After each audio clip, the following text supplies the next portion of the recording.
Olá, amigos e amigas, sejam muito bem-vindos a mais um episódio do Farolcast, o seu podcast que é sempre atual. Estamos aqui em um novo estúdio, Depois de algum tempo sem gravações, retomamos agora para uma nova temporada, digamos assim, de gravações do seu podcast que é sempre atual. E hoje estou na companhia de Ana Cristina, porque nós apresentaremos juntos aqui, no caso a Ana apresentará um convidado muito ilustre, muito especial, que com certeza vai contribuir muito aqui para o nosso conteúdo e nós temos a honra de recebê-lo aqui. Antes da Ana apresentar o nosso convidado, eu gostaria de agradecer a cada um de vocês pelo engajamento que segue firme em todas as nossas redes, No YouTube nós estamos com os episódios completos disponíveis em áudio e vídeo, assim como no Spotify em áudio e vídeo também.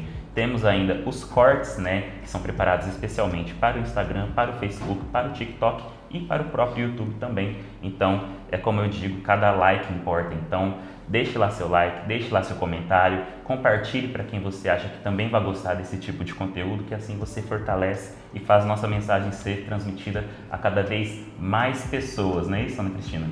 É isso mesmo, Alex vulgo Cajobs. E hoje estamos aqui para apresentar um convidado muito especial. Escritor, policial rodoviário aposentado, compositor, tem mais de 30 músicas autorais, cidadão honorário de Frutal, membro da Academia Frutalense de Letras, apaixonado por arte, cultura e música e meu papai, Mário José Pereira. Seja bem-vindo, pai, ao nosso estúdio. Obrigado. Bom dia a você, bom dia Alex, bom dia a todos. Hoje a gente veio aqui conversar com o senhor Mário, acostumem porque eu vou chamá-lo de pai o episódio todo, porque ele é uma pessoa muito ilustre aqui na nossa cidade, tá sempre rodeado de pessoas muito importantes, é uma pessoa muito humilde perto de todo o conhecimento que ele traz, e ele veio contar um pouquinho da história dele, os causos, que ele sabe muitos da cidade, né, Cajobs? E é isso que a gente quer trazer para vocês hoje, um conteúdo informativo, de entretenimento, e para vocês conhecerem um pouquinho mais da história dele. Vamos lá?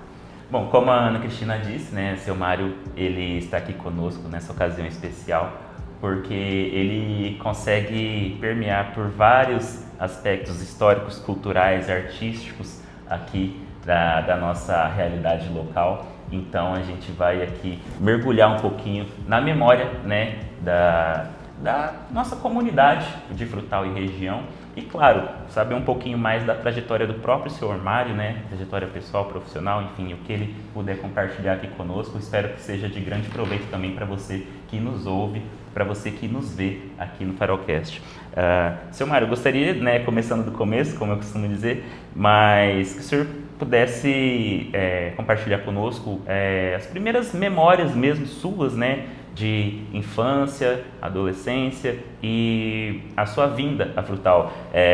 O senhor é cidadão frutalense, cidadão honorário frutalense, como a Ana disse, mas o senhor não é natural de Frutal, Explica isso para nós, como foi sua chegada até aqui. Então, eu nasci em Riolândia, estado de São Paulo, 125 quilômetros daqui. Na época lá chamava Viadinho do Porto, e hoje Riolândia. Então eu nasci lá em 1955, quando eu tinha 1 ano e meio, nós viemos para Frutal. Aliás, não estávamos vindo para Frutal, estávamos indo para o sul de Minas, cidade de Arcos, onde meu pai já tinha morado muito tempo, meu pai e minha mãe. Então a ideia era voltar para lá, mas a minha irmã, saudosa irmã Maria Justina, estava muito doente e ela chegou aqui, nós chegamos aqui em Frutal, ela estava com quase 40 graus de febre e meus pais levaram no hospital lá do Dr. Sandoval, saudoso Dr. Sandoval, e ele ao examinar falou: o senhor não pode seguir viagem não, que a menina não vai aguentar, tem que ficar para tratar. E meus pais fomos obrigados a ficar aqui para tratar da saúde da minha irmã. E vamos ficando mais um dia, e estamos aqui até hoje. Então, aí meu pai se instalou aqui cresci, aqui fiz muitas artes, como dizia minha mãe e meu pai. Sou artista desde menino, fazedor de arte. Então, aqui estamos até hoje. E é a cidade que a gente considera que aqui tem nossas raízes, aqui eu tenho minha raiz, só quero sair daqui para a última morada. Ô pai, você teve uma infância muito humilde, né? O vô e vocês, a avó também, sempre muito trabalhadores. Conta pra gente como é que foi, assim, chegar numa cidade nova, se adaptar à cultura, né? E como que tudo era muito mais difícil naquela época. A vida não foi fácil, né? Porque meu pai gastou tudo que tinha, a hora que ele estava quase sem nem um tostão no bolso, porque estava pagando pensão, a gente estava aqui fazia já quase um mês, até que minha irmã melhorou. E aí meu pai pegou conhecimento, fez amizade com um senhor que chamava senhor Jerônimo, que é o nosso conhecido Jerônimo Correia, saudoso Jerônimo Correia. Então ele vendo a necessidade do meu pai, falou, não, eu vou arrumar para o senhor uma casinha lá no fundo de casa, eu tenho 2 cômodos lá, o senhor pode morar lá com a família até o senhor se estabilizar. E foi assim que foi a primeira amizade que meu pai teve aqui, e coincidência ou não, 42 anos depois, 2 netos do senhor Jerônimo casam com 2 netas do meu pai. Então, que é o Saulo e o Heriberto, que se casou com a Sônia e a Isildinha. Então, foi assim aqui, meu pai fez muitas amizades, trabalhou de carroceiro, e o último emprego dele foi de zelador na paróquia Nossa Senhora do Carmo. E eu cresci nesse meio. A gente era humilde, mas com esforço, meu pai fez uma casinha e a gente foi morar lá na rua José de Alencar. Era a última casa da Avenida José de Alencar. Tanto que quando precisava dar o endereço, a gente falava, ó, é a última casa da rua José de Alencar. Então, ali nós crescemos e foi uma infância humilde, mas muito, assim, eu acho que foi muito rica em sabedoria, porque meu pai e minha mãe sempre educou a gente, assim, com muito rigor, mas também com muita fé, com muito cuidado, tinha muito carinho com todos nós. Tivemos dificuldade, mas nunca passamos fome, graças a Deus. Meu pai e minha mãe trabalhavam duro, meu pai trabalhava de carroça, e a minha mãe lavava roupa para os ricos, que a gente assim dizia. E assim foi a nossa infância, humilde, mas muito rica, olhando pelo lado de uma boa criação. O que somos hoje devemos aos nossos pais, meu pai e a minha mãe, o senhor José e a dona Onofra. E assim nós crescemos. Eu, desde menino, eu sempre fui muito espoleta, muito observador, gostava de fazer piada de tudo. Então, às vezes minha mãe e meu pai até me puxavam a orelha por causa disso, mas assim fui crescendo. Estudei no Grupo Gomes da Silva, até então era Grupo Gomes da Silva. A gente apelidou ele de Girinão, os alunos falavam, onde você estuda? Lá no Girinão, porque tinha uma piscina em frente ao antigo prédio ali, na rua Senador Gomes, e na época não existia dengue, né? Não sei como que a dengue surgiu depois, mas na época não tinha a tal da dengue. E ali na época de chuva tinha muito girino ali, que depois viravam sapinhos e assim por diante. Então a gente apelidou o Gomes da Silva na época de Girinão. Onde você estuda? Lá no Girinão. Ou seja, era escola pública, mas uma escola muito boa, né? Assim, de muita qualidade. E depois estudei no Colégio São José, estudei no antigo Ginásio Brasil, né? E terminei o 2º grau na Escola Particular Presidente Vargas. E assim foi, a gente foi estudando, trabalhando um pouquinho, andava com o meu pai na carroça para lá e para cá, fazendo tudo quanto é carreto, né? De tudo quanto é qualidade. Então, a gente foi aprendendo a viver, simples, mas com muito amor ali na família. Meu pai era muito firme, assim, muito rígido com as coisas, mas era uma pessoa muito boa, muito carismática. E assim que a gente foi vivendo, e estamos aí até hoje, já fiz 7.0 e estamos aí.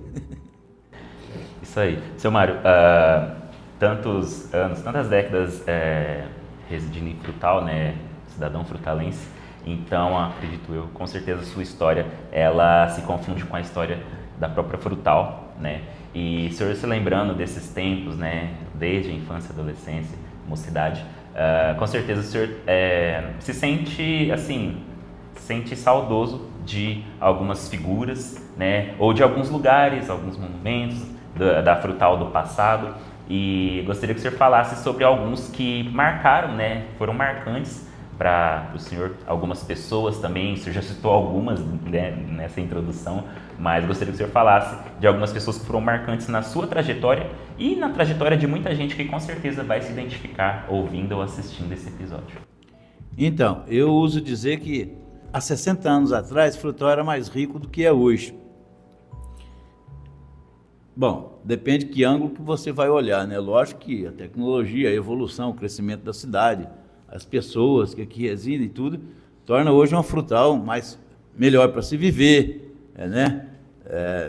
Olhando de vários ângulos. Olhando pelo ângulo da cultura, eu falo que Frutal, 60 anos atrás, era mais rico do que hoje, porque há 60 anos atrás, Frutal tinha 2 escolas de samba, aliás, grandes pelo tamanho da cidade, tinha 2 times de futebol profissional, não sei se, eu nem lembro mais se era 3ª, 4ª, 5ª ou 10ª divisão, mas eram 2 times que levavam metade da cidade para o campo, o antigo estádio Voyames Pinto, no domingo à tarde. E ali eu estava lá sempre com a minha caixa de isopor vendendo picolé, né?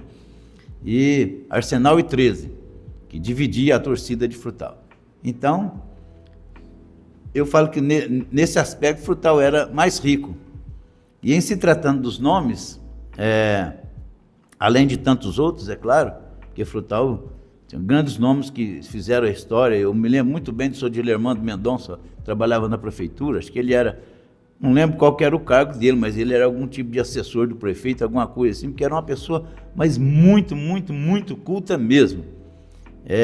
O saudoso Osmar Silva, melhor locutor que Frutal teve até hoje, melhor orador de praça pública. Todos os eventos que tinha em Frutal, evento público, quem era o orador era o Osmar Silva. Então, foi meu professor de Educação Moral e Cívica, matéria já extinta do currículo escolar, mas que na época era muito forte. E essas pessoas são pessoas que ajudaram a fazer Frutal. E eu lembro uma vez que ele me deu um trabalho para fazer com as perguntas sobre Frutal, assim, muito profundas, muito lá do fundo do baú, e não sabia nada. Falei, quem que eu vou entrevistar para ver se eu consigo responder isso? Aí um colega meu falou, vai lá na prefeitura, procura o Sr. Dilermando, ele sabe tudo de Frutal. Cheguei lá e falei, onde que é o escritório do Sr. Dilermando? Aí o cidadão lá me direcionou, cheguei lá, me apresentei, falei que era um trabalho de escola, que era do professor Osmar Silva. Ele, senta aí, garoto, o que você precisa saber? E eram mais ou menos umas 10, 12 perguntas, e eu fui falando, ele foi me respondendo assim, na ponta da língua, ao pé da letra, sem pensar 2 vezes, sabe? A resposta estava pronta. Então, assim, uma pessoa que, em conhecimento de Frutal, principalmente na questão política, e todo o crescimento de Frutal, de Arraiá até município, ele sabia de tudo, é uma pessoa que eu admirava muito. E outra coisa também, uma coisa que até me emocionou, quando o senhor Jeová faleceu, nosso saudoso Jeová, o nosso cineasta frutalense, mais ou menos uma semana depois, até pouco tempo atrás, eu ia no cemitério toda semana, cuidar dos túmulos dos meus entes queridos, meu pai, minha mãe, minha irmã, e eu estava saindo do cemitério, o senhor Joaquim, que trabalhou no Correio muitos anos, muito conhecido na cidade também, gostava de tocar violão, cantar e fazer seresta. Joaquim, na porta do cemitério, olhou para mim e falou assim, ô Mário, Frutal está mais pobre hoje. Falei, por quê? E falou, uma cidade que perde um Frei Gabriel, um Zé Rosinha, que é meu pai, que tinha apelido Zé Rosinha, e um Jeová, é uma cidade que fica mais pobre. Eu pensei, falei, você tem razão. Coincidência ou não, 2, 3 meses depois, o Joaquim faleceu. Então, hoje eu digo que eu acho que Frutal está mais pobre porque uma cidade que perde um Frei Gabriel, um Zé Rosinha, um Jeová, um Joaquim do Correio, um José Barnabé e tantos outros que fizeram a nossa história, é uma cidade que fica mais pobre. Oxalá surjam nomes, pessoas com tanto talento, capacidade e honestidade, como tantos que fizeram a nossa história, para continuar a nossa cidade, e dar a ela uma boa fotografia para o futuro, que é o que todos nós sonhamos, é o que todos nós esperamos. Então, é isso, tem momentos bons, momentos importantes, de grande alegria, de grande importância para a cidade, e é o que a gente espera, que a cidade continue fazendo pauta nessas pessoas importantes, que façam coisas boas, que façam coisas importantes para a nossa cidade. E tantos outros que, me desculpem aqui, citei apenas, talvez 1%, e eu gosto de lembrar muito dos nossos personagens folclóricos, né? Nós tínhamos o nosso Charles Chaplin frutalense, que era o Batuque. Muitos conheceram, não sei se vocês lembram do Batuque, mas acho que vocês é muito novo para isso. Então, o Batuque era um velhinho que ele andava com uma bengalinha, mas se você olhar ele de longe, principalmente de costas, era o Charles Chaplin escrito, sabe? Inclusive, o Paulo Aurélio, pessoa importante também na nossa cidade, tirou uma foto do Batuque de frente o Grupo Gomes da Silva, onde eu estudei. Pra você ver que maravilha de foto. Então escreveram assim embaixo, Charles Chaplin frutalense.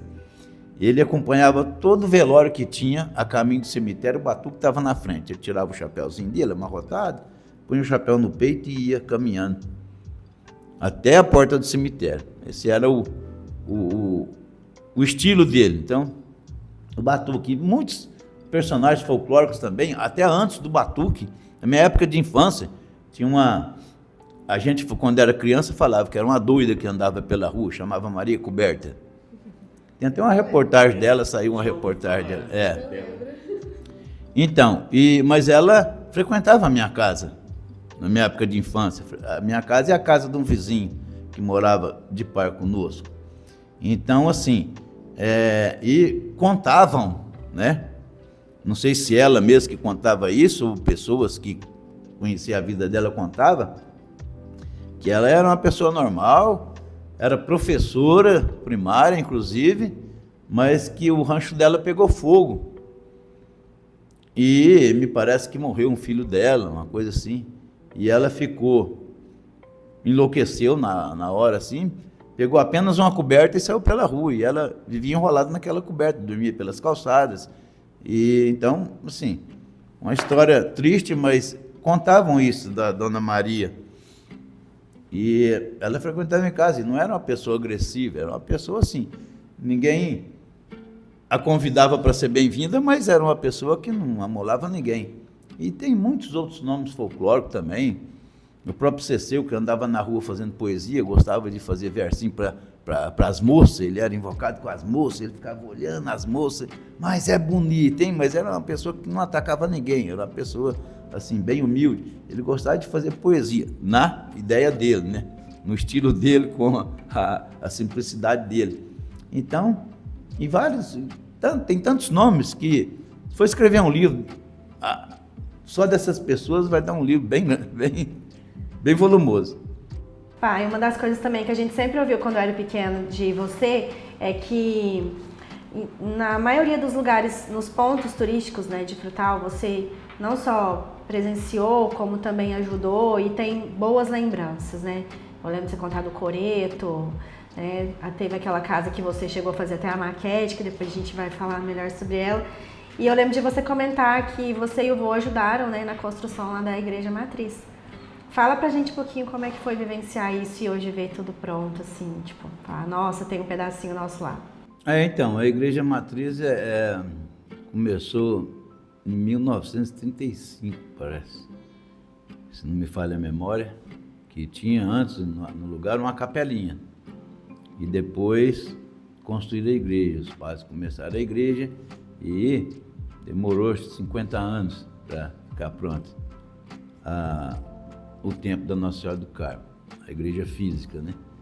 Então, eu lembro que quando eu tinha 8 anos de idade, foi quando eu fiz a minha primeira comunhão. E a igreja estava só no contrapiso, não tinha ainda aquele mosaico que a gente falava antigamente, né? Aquele piso bonito, colorido. E aí trouxeram um italiano para cá, chamava o senhor Carvalho. Ele tinha um rompantão assim, de bravo e tal, mas era muito amigo do meu pai. Ele, inclusive, trabalhava lá na igreja cantando aquelas músicas em espanhol, aquelas músicas, né? Então era interessante. Todo mundo conhecia o seu Carvalho porque ele trabalhava cantando o dia inteiro ali na igreja. E o reboco da igreja foi tudo o seu Carvalho que fez, tanto interno como externo. Inclusive a massa daquele reboco da igreja é feito de massa mista, que a gente chamava. Metade de areia grossa. A areia grossa vinha lá do Rio Grande, de caminhão, né? E metade de areia fina lavada, que a gente falava que era a areia do córrego, tirada dentro do córrego, a areia lavadinha. Essa areia branquinha, esses rebocos branquinhos que fica branquinho, hoje até parece que já foi pintado. E a areia grossa vinha de caminhão e a areia do córrego eram nós que puxávamos, eu e meu pai. Quer dizer, meu pai pegou esse carreto definitivamente pela amizade que ele tinha com os padres e fazia assim, mais em conta, mais barato, mas podia puxar o tanto que quisesse, né? Então, quando a gente fazia os carretos de compromisso dele do dia, o tempo que sobrava a gente ia, puxava 1, 2, talvez 3 viagens de areia do córrego, né? Eu achava mais bom, porque quando a gente acabava de carregar um tijolo, às vezes aquilo estava pindicando demais, a gente ia puxar areia do córrego, eu achava mais bom, porque enquanto meu pai enchia o carrinho de areia, eu estava brincando no córrego, tomando banho, né? Então, a gente descarregava ali na igreja, sempre tinha aquele montão de areia lá que a gente trazia. Então foi assim, feita aquela areia, aquele reboco da igreja, com essa massa mista. E essa areia que vinha do rio, ela era bem escolhida por quem tirava a areia lá, né? E porque era uma areia rica em malacacheta, que a gente chama, que são pedacinhos pequenos de cristais que refletem o brilho do sol. Pode ver, principalmente de manhã, quando o sol está bem claro, para lá e pode olhar que você vai ver que tem um certo brilho. É a tal de malacacheta que chama. Então, hoje não existe mais essas coisas, esses cuidados de fazer, né, minucioso assim, não. Porque o negócio hoje é produzir. E não, antigamente era mais a qualidade, o valor artístico até da coisa. Tanto você vê vários desenhos em reboco, é de antigamente. O próprio forro interno da igreja matriz Nossa Senhora do Carmo é uma obra de arte, porque ele é feito na base de estuque, que chamava. Você fazia uma grade de madeira, esticava uma tela de arame, calçava embaixo, calçava em cima, calçava embaixo, colocava a massa, desempenava em cima e depois esperava secar, dali uns dias tirava aquela forminha. Pode ver que era todo bem trabalhado. Então, mas hoje não existe mais, porque o negócio hoje é produzir, não qualificar, né? Muitas casas de fazenda que você vê hoje, que não é pintura, é escolhida a terra de tal lugar que tem uma coloração avermelhada, outro lugar uma coloração amarelada, outro lugar uma coloração até quase azul, de tanto cinza que é. Então, é assim uma cor natural do material e não de tinta. Mas é interessante observar essas coisas.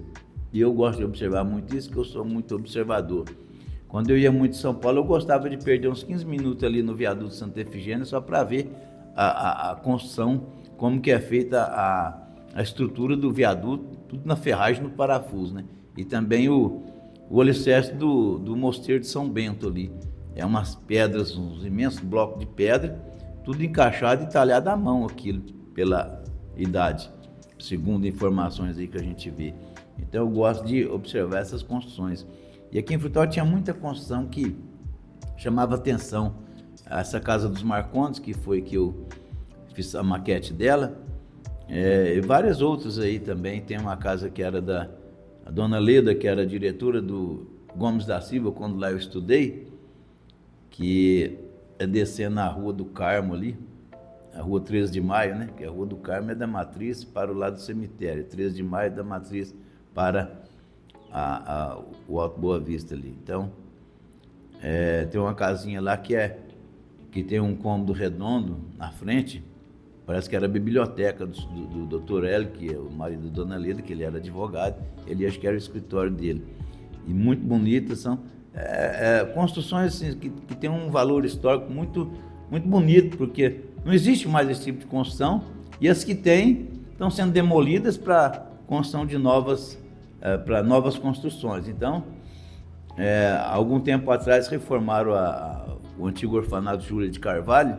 Ainda bem que conservaram a fachada dele, pelo menos ali tá bonito, e isso é muito bonito. Eu acho que tem que preservar a história, porque é uma cidade sem história, é uma cidade morta. Eu acho que tem que conservar essas coisas. Então, tem muita lembrança assim, de muitas construções antigas de Frutal que vai acabando. E como eu não posso comprá-las, eu vou só torcendo para que alguém as restaure, porque faz parte da nossa história, conta a história da cidade, né? O próprio coreto que demoliram era, né, um ponto muito importante. Inclusive a minha irmã, Maria Aparecida, recitou uma poesia naquele coreto quando ela tinha 15 anos. Então, e os desfiles, né, que tinha aqui 7 de setembro, depois passou para 4 de outubro, por causa de ser aniversário da cidade, e hoje a gente não vê mais, pelo menos naquela intenção, naquela na grandiosidade que era, a gente não vê mais. E isso era muito bom, porque além de reunir a cidade, era um momento de alegria, né, e de beleza também. Tinha os cinemas também, né? Cinema, Frutal chegou a ter 3 cinemas, 2 em funcionamento direto, né? E cinema sempre foi o palco dos namoros, né? Então, a juventude tinha para ir, era cinema. Hoje, não faz mais sentido ter cinema, porque você tem cinema no celular.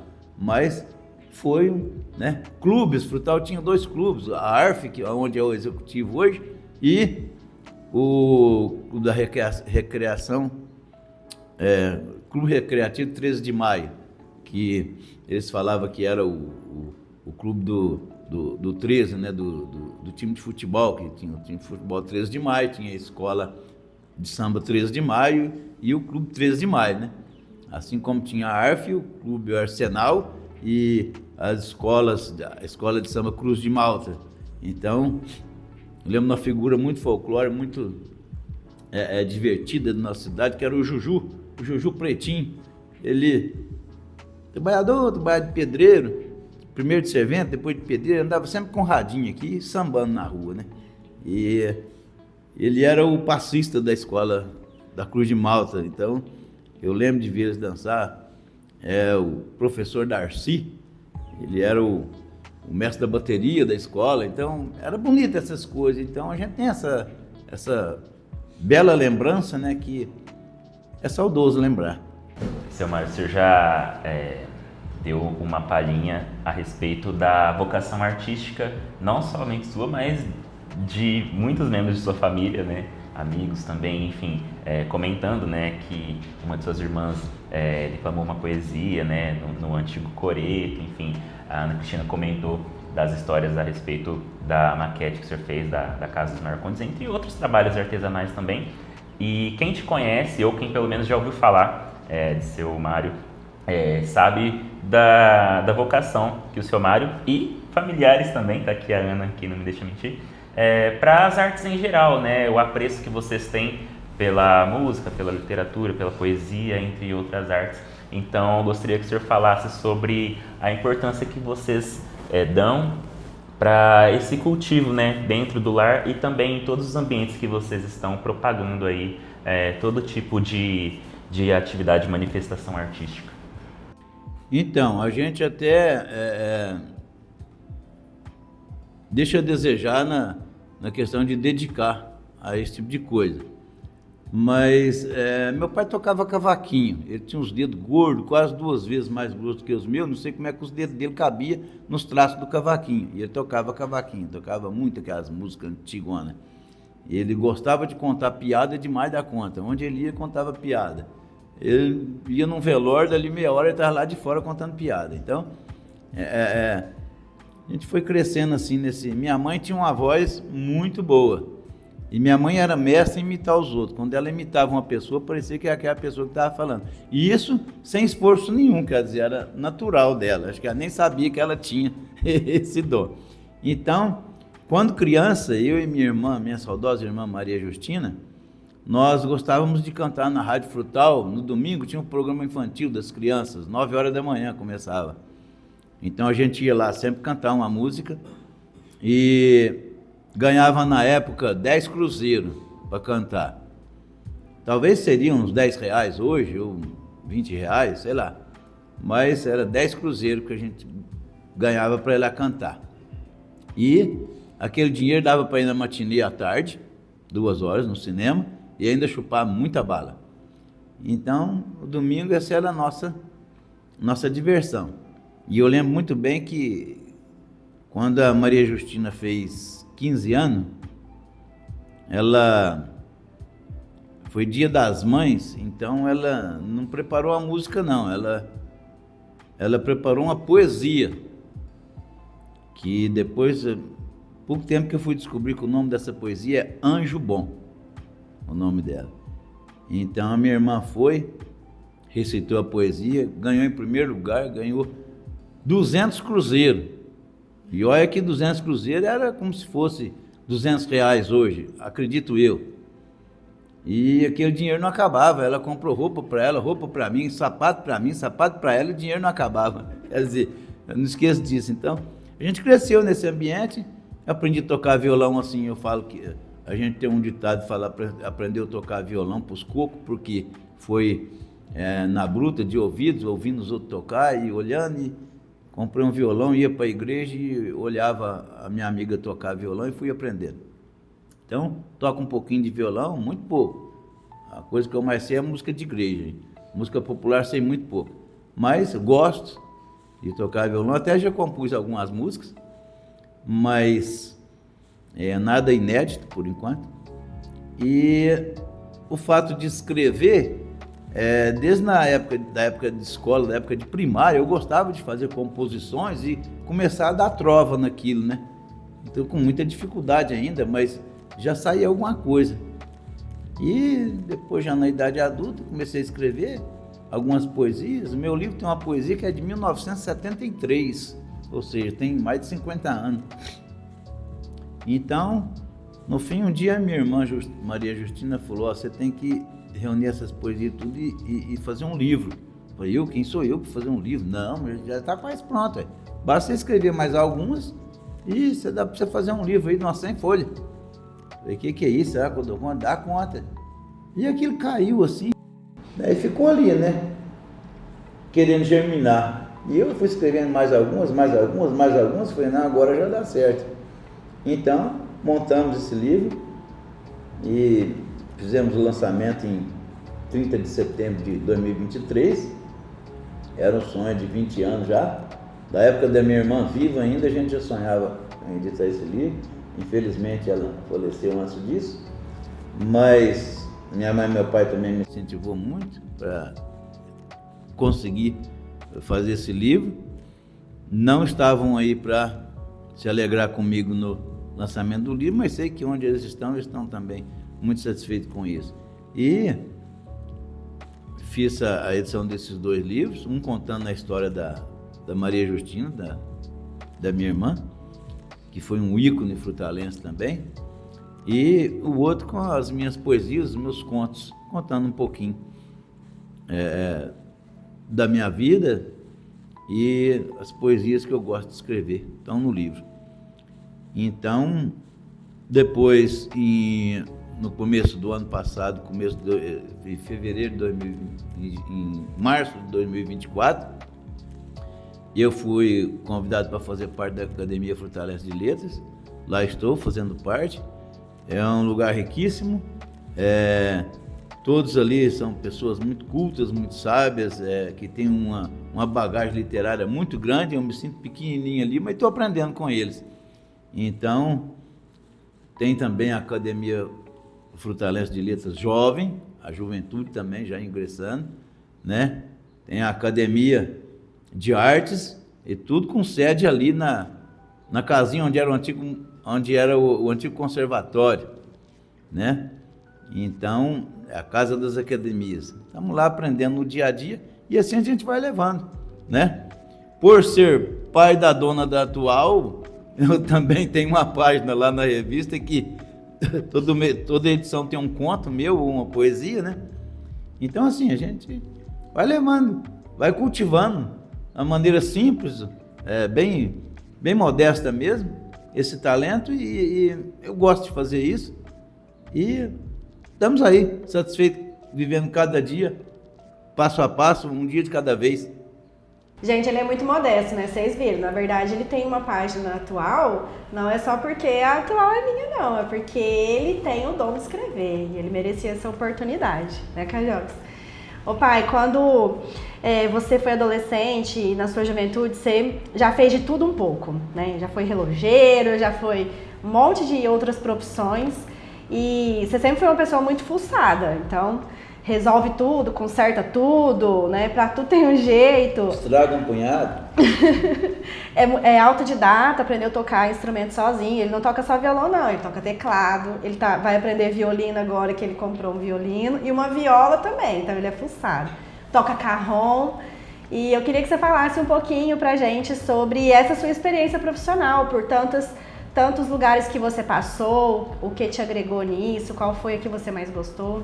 Conta pra gente. Sou meio bombril, 1001 utilidade, 1002 1001 função, 1002 precisão. Então, assim, moral da história, aprender um pouquinho de cada coisa não te leva à riqueza. Continuo pobre.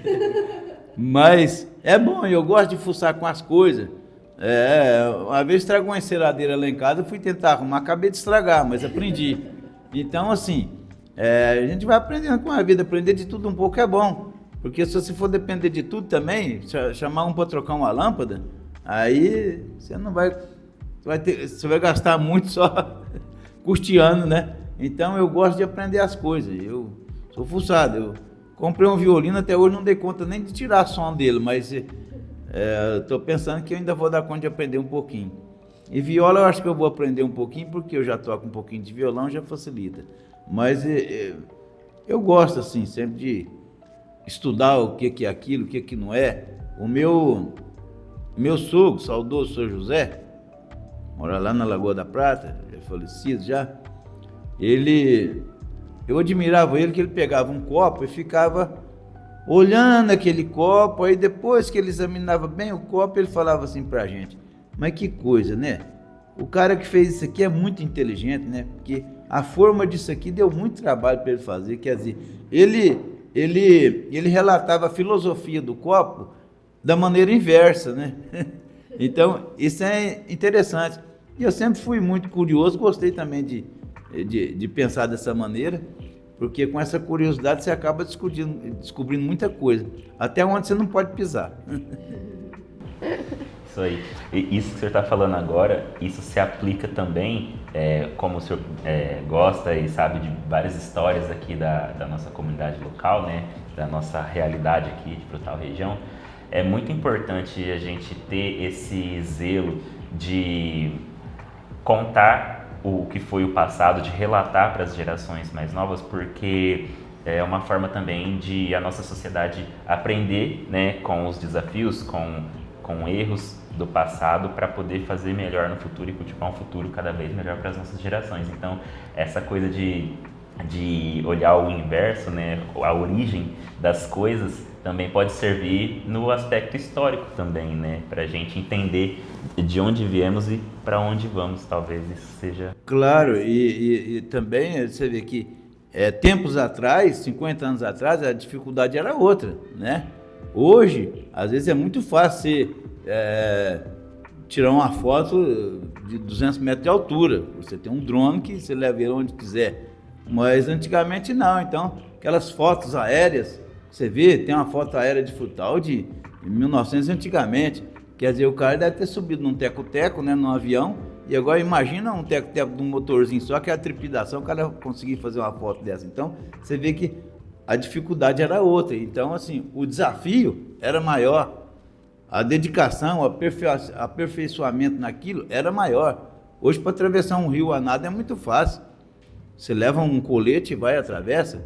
Mas antigamente não. Antigamente você tinha que ir no braço mesmo e a correnteza. Como é que faz? Então, o desafio era muito maior. Tanto você levantar uma casa como cuidar da família. Então, eu acho que eu até admiro os peões de boiadeiro hoje, que param em cima de um touro durante 8, 10 segundos, mas ele não aprendeu ali dentro do picadeiro, não, com o salva-vidas, não. Ele aprendeu lá no curral, onde se o boi jogasse ele no moirão da porteira, podia ser fatal. Então, assim, o desafio é muito grande. E é graças a esses grandes desafios que hoje nós temos um mundo evoluído. Quantas pessoas não morreram para ser construída a ponte Rio-Niterói? Foi muitas pessoas. E tantas outras grandes construções. Quantas vidas não foram sacrificadas ali para que aquilo hoje está lá pronto para servir a população. Então, é importante as pessoas pensarem assim, porque o ser humano precisa pensar nas origens e no como foi feito para então ele valorizar o hoje e projetar um valor também para o futuro. Então, eu gosto muito de ver reportagens e esses vídeos em curto no YouTube. Esse dia eu estava vendo sobre os Neandertais, que foram os nossos antepassados, né? Neandertais e Homo sapiens. A média de vida deles era de 12 anos. E para eles se alimentar, eles tinham que abater um mamute que dava 3 elefantes no tamanho. Agora, como que uma comunidade que vivia até 12 anos, pensa numa criança de 12 anos hoje, por mais crescida que ela seja, mais forte que ela seja, que tamanho que ela tem, qual que é a resistência dela? Tinham que abater um mamute, que era um dos maiores animais terrestres, para poder se alimentar, com 12 anos apenas de vida. Qual a experiência, que tipo de ferramenta tinha? Então, assim, como conseguiam sobreviver? Quem sabe para sobreviver a uma comunidade morria 2, 3 nessa caçada. Então, assim, foram heróis, passaram por isso, porque os mamutes acabaram, os seres humanos estão aqui hoje. Então, quer dizer, foram vitoriosos. Para ser vitoriosos hoje, quanto que custou no passado? Então, é importante ver isso, porque senão a gente vai ter uma história sem raiz, vai ter um momento sem a importância do que custou no passado. Então, é importante a gente raciocinar isso, e eu sempre passei isso para as minhas filhas. Às vezes a gente saía para passear na cidade, no domingo e tal, e eu ia falando, olha, aqui era a casa do prefeito, aqui morou o prefeito, o senhor fulano de tal, aqui era a casa da minha professora, aqui era a casa do fulano, do dentista, do médico, assim por diante. Então, assim, e criando aquelas referências, saber que a nossa cidade tem um passado, tem uma construção, que custou muita coisa, muito esforço e muita dedicação. Então, eu acho que isso é importante para valorizar a nossa cultura, o nosso passado e o nosso presente. Com certeza. É importante olhar para o passado para valorizar o presente, né? Isso é muito importante. E Frutal tem muita história, tem muita gente, né, que merece contar a história. A gente teve a dona Nenê aqui, né, no episódio anterior, que também trouxe um outro lado da história que a gente não conhecia. E o nosso projeto é trazer mais pessoas para contar histórias aqui da nossa comunidade. Então, e quem quiser saber mais sobre a história de Frutal, lá na Biblioteca Pública, que é lá no museu, onde era a prefeitura antigamente, de frente ao Gomes da Silva, onde eu estudei, lá na Biblioteca Pública tem uma prateleira lá, que tem uma divisão da prateleira, que todos os livros são de escritores frutalenses. Deve ter ali uns 50, 70 livros. Só de escritores frutalenses, de várias épocas, entendeu? Então, é importante as pessoas estudarem um pouco da história de Frutal. Vá lá, pegue um livro lá, é aberto ao público, não paga nada, vai lá, pega um livro daqui para você ler. Quer dizer, você vai pela visão do autor daquele livro, como era a cidade daquela época, né? Então, a gente conhece alguns, se falar o pessoal lembra, mas tem tantos lá que ninguém nem faz ideia que eram escritores. Então, tem lá o livro do Natal Machado, saudoso Natal Machado, que foi um ícone também frutalense. Esse cara, ele era tão culto que, se ele estivesse vivo hoje, naquela época, ele estava mais ou menos 50 anos à frente do que estamos hoje, tanto que ele era culto. Então, tem até uma história que um sobrinho dele me contou, que quando vinha esses deputados, algumas pessoas de importância para a nossa cidade, quem ia fazer o discurso era ele, né? Então, que ele estava lá na sala, onde é o museu, que era a prefeitura antigamente, que estava lá. Político, gente importante, e ele estava falando o discurso dele e ele esbarrou no copo, em cima da mesa, o copo estava cheio d'água, e o copo virou, caiu e quebrou, ele olhou para o copo, continuou falando do mesmo jeito, quer dizer que não tirou nada da concentração dele. Então, esse episódio, assim, é interessante, um episódio simples, mas interessante. E ele era um cidadão muito culto, então, ler o livro dele até não é fácil. Eu precisei de um dicionário do lado para ver qual o significado de algumas palavras, mas é interessante você ver os valores que o Frutal tinha, né? E continua tendo. Frutal tem vários artistas, vários escritores. Desculpe. Frutal é muito rico em questão de cultura, de artes. Agora, com as academias, a gente está começando assim a somar essas pessoas, né? Os artistas vão aparecendo. Por isso que é importante a Casa das Academias. Uma das importâncias de uma academia da cidade que tem sua academia de letras é isso. Então, a gente vai captando, descobrindo esses autores, esses escritores, e ali também eles vão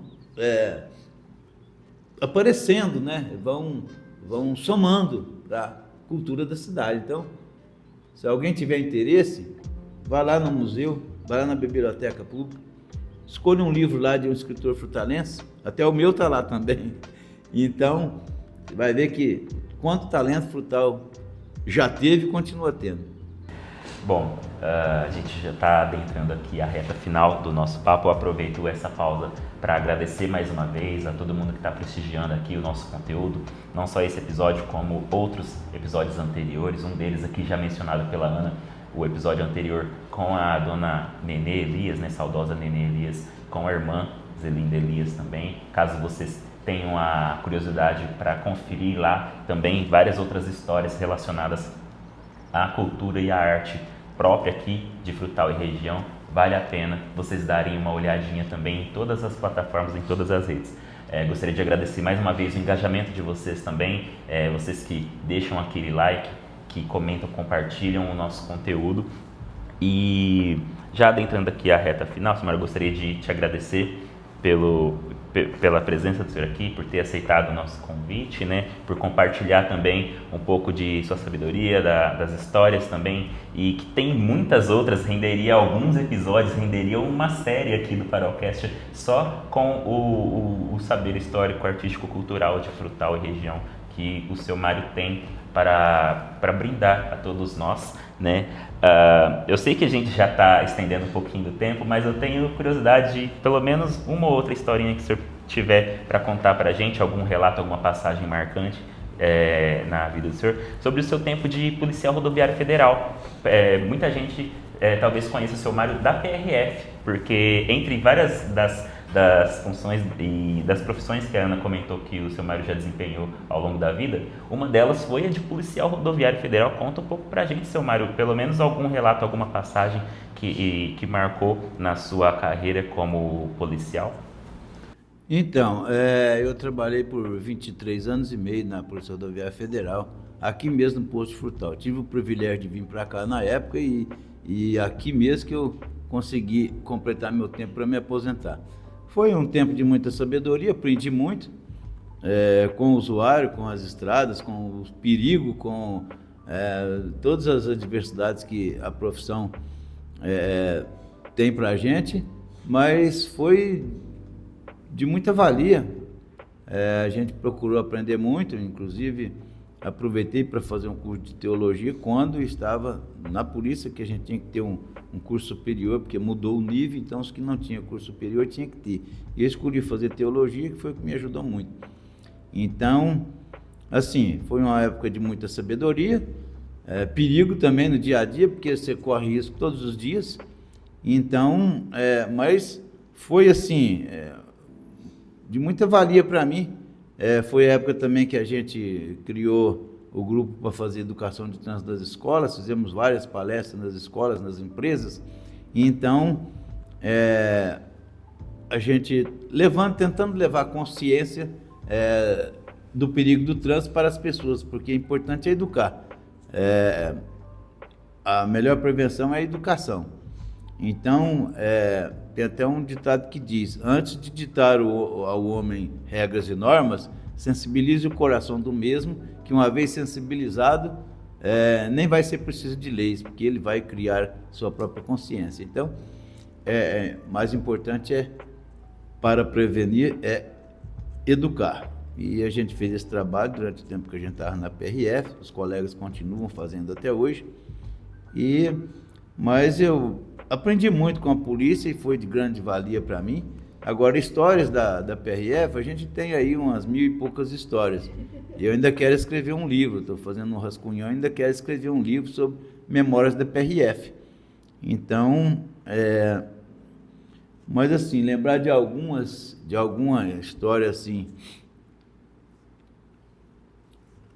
em primeira mão assim, tá meio difícil, mas eu podia contar a história de um cidadão que ele estava amanhecendo o dia, eu lá no posto da polícia, parou aquele cidadão lá, numa Paraty quadrada antiga, e fui andando rapidinho lá para dentro, e chegou lá até, eu olhei assim, estava até com os lábios brancos. Falei, o que foi, parceiro? Ô, senhor, agora estou assustado. Por quê? O que foi? O que aconteceu? Vem cá. Falei, bicho, o que é? E já levantei, saí lá de fora. O que é? Ele apontou assim para o lado da lua, falou assim, o senhor está vendo aquela estrela lá, próxima à lua? Não, peraí, primeiro ele falou assim, seu guarda, tem costume de aparecer disco voador por aqui? Eu falei, disco voador? Não, estou aqui já faz 12 anos, nunca vi nenhum. E meus colegas também, ninguém relatou que viu algum. Então, acho que não. Não, o senhor está vendo aquela estrelinha lá? E apontou para a estrela do lado da lua. Eu falei, tô. Desde lá do prata, aquela estrelinha está atrás de mim. Eu viro para a direita, ela passa para a minha traseira. Eu viro para a esquerda, ela passa para a minha frente. Aí eu cocei a cabeça, falei, como é que eu vou conversar com esse cidadão agora? Eu falei, parceiro, aquilo é a estrela d'alva. Que lá é o seguinte, por causa da sua posição aqui, vem cá, vira para a sua esquerda, tá vendo que ela passou para sua frente? Agora vamos virar para a direita, olha lá, ela está atrás de você. Nossa, guarda, mas o senhor me aliviou demais. Falei, mas o que é isso? Por que esse susto? Por que você está assustado desse jeito? Não, senhor, agora o senhor falando, eu estou acreditando, mas, rapaz, eu vim assim, tremendo de lá até aqui. Falei, rapaz, você tem consciência de que você correu o risco de envolver no acidente por causa disso? Pois é, senhor, eu vim assustado demais. Mas eu sabia que tinha esse posto aqui. Falei, não, eu vou parar lá no posto e falar para o guarda. E eu estava torcendo para ela não sumir, para me mostrar ela para o senhor, senão o senhor ia falar que era mentira. Eu falei, não, acreditar no senhor eu acredito, mas não tem nada disso que você estava falando, não. Agora o senhor falando eu acredito. Muito obrigado, senhor. Foi embora. Depois que ele foi embora, eu até pensei, eu podia ter fiscalizado ele, quem sabe ele tinha tomado alguma droga, tinha algum vestido no carro dele, né? Ainda ia causar mais acidente para frente. Mas eu fiquei tão, assim, admirado com aquela inocência dele, aquela loucura dele, que eu nem lembrei disso, passou batido dele, foi embora. Mas ainda vou escrever um livro ainda sobre histórias da PRF, tem coisas absurdas, como diz o mineiro, até Deus duvida. Ô pai, você também já passou por várias profissões e uma das coisas assim que eu admiro muito em você, porque você sempre está tentando aprender uma coisa nova, né? E você fez faculdade também de psicanálise, né? Então você não parou só na teologia. Conta pra gente esse histórico profissional. Então, não, psicanálise eu não fiz o curso superior, não. Eu fiz um curso que nem serve para pós-graduação, porque não é classificado como Lato Center. Ele foi pela Agência Brasileira de Psicanálise. Foi um curso de 1.800 horas, foi muito bom. Para a gente, para o meu dia a dia, se viu como se fosse uma pós-graduação, mas não tem esse valor oficial, não é reconhecido pelo MEC. Eu fiz teologia e filosofia, que me ajudou muito no meu trabalho, para ajudar a entender as pessoas, né, o comportamento das pessoas, porque ninguém é perfeito, cada um tem um molde que foi criado e aqui nós somos moldados para aquilo. A nossa mente é moldada da maneira que fomos criados. Então, se você acha que uma pessoa é devagar demais, não vai adiantar você espetar o ferrão nela não, porque ela não vai andar depressa, é o jeito dela, ela é moldada para aquilo. Então, isso Augusto Cury falou na palestra dele ali no FENEG, né? Então, assim, a gente precisa saber entender as pessoas, porque quanto mais você entende as pessoas, mais você tolera-se a si mesmo. Então, esse é o grande segredo. Quanto mais estudamos as pessoas, mais a gente conhece a si mesmo. Então, igual a frase do humorista lá, né? Quanto mais conheço os homens, mais adoro os meus cães. Então, é mais ou menos isso. Então, isso foi importante para o meu trabalho, porque me ajudou muito a interpretar os fatos, né? Que cada caso é um caso, né? Então, não é porque o cidadão cometeu uma infração que você tem que descarregar tudo nele, o que a lei lhe permite. Não, às vezes ele está precisando de uma educação, de uma instrução, de abrir o olho, como se diz, né? E não de punição. Então, assim, porque a melhor educação é aquela que instrui, não é aquela que pune. Então, isso me ajudou muito, mas, assim, até o curso de psicanálise que eu fiz me ajudou muito, mas não tem consultório, tá? Não sou psicanalista, né? Longe disso. Eu estou tentando fazer a minha psicanálise. Isso aí. Gente, como vocês puderam ouvir, né, ver, quem está nos assistindo, este se tratou de um episódio completo, né, do Farolcast. Aqui tivemos um cadinho de história, um cadinho de cultura, um cadinho de filosofia, de artes também em geral, enfim, muitas histórias, muitas memórias e momentos bons de se ouvir e compartilhar também, passar adiante.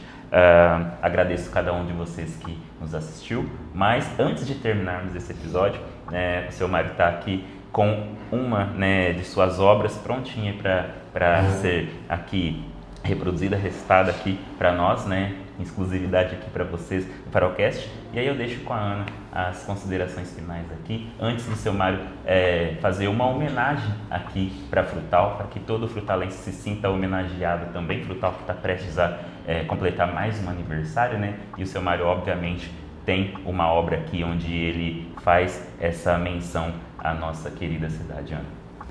Agradecer a vocês que estão nos assistindo, agradecer você, pai, por ter aceitado o convite. Eu falo que conversar com pessoas sábias deixa sempre a gente um pouquinho mais sábio, e eu tenho o privilégio de ter isso na minha casa todos os dias, e que a gente possa trazer mais pessoas para contar histórias, para ensinar a gente, né, Cajobas, através do conhecimento delas. Agradecer a todos vocês e vamos lá para as nossas considerações finais com o nosso autor. Eu escrevi sobre Frutal assim: Frutal, como toda cidade, também tem a sua história, fatos, marcos importantes que somaram sua vitória, que seu povo com carinho guarda vivo na memória. O seu nome, por exemplo, foi ditado por acaso. Não se sabe qual padrinho, só se sabe a razão. É que tinha tanta fruta ao lado do ribeirão que o povo chamava Frutal, por ser de fartura sem igual. De povoado a arraiá, de arraiá a distrito, foi crescendo e se fazendo sua história em manuscrito. Até que em 1887 já era então município. Seu fundador, senhor Antônio, homem de muito respeito, já se sentia realizado com tão bem grande feito. Mas agora, se é município, tem que ter um prefeito. E foi então com alegria geral que em 1888 Frutal realizou a sua primeira eleição municipal.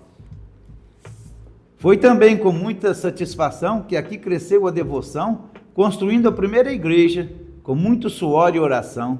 E assim se instalou aqui os frades capuchinhos, trazendo Nossa Senhora do Carmo, como padroeira deste chão, que o povo até hoje venera com muita fé e oblação. Aí então a cidade a crescer continuou, e em 1891 a comarca se instalou. E como o Frutal foi crescendo, se fazendo e merecendo escolas, hospitais, comércio, agricultura e pecuária, em 1925 fundou-se a primeira casa bancária. E para encurtar a história, Frutal hoje é uma vitória de mais de 100 anos de luta, de um povo que labuta, mas que respeita a memória.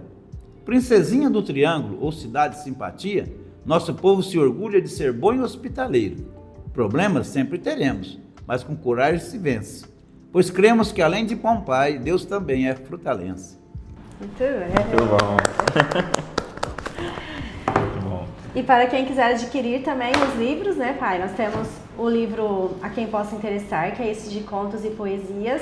E também temos o livro da minha tia, da Maria Justina, que também foi um exemplo de vida, de história, um grande ícone da cidade, merece até um episódio só dela depois, pra gente contar as histórias. E vocês podem adquirir diretamente no link do Mercado Livre que a gente vai deixar aqui abaixo, ou também procurando ele para estar pegando o seu exemplar. E é isso, muito obrigada pela audiência, fiquem todos com Deus e até a próxima.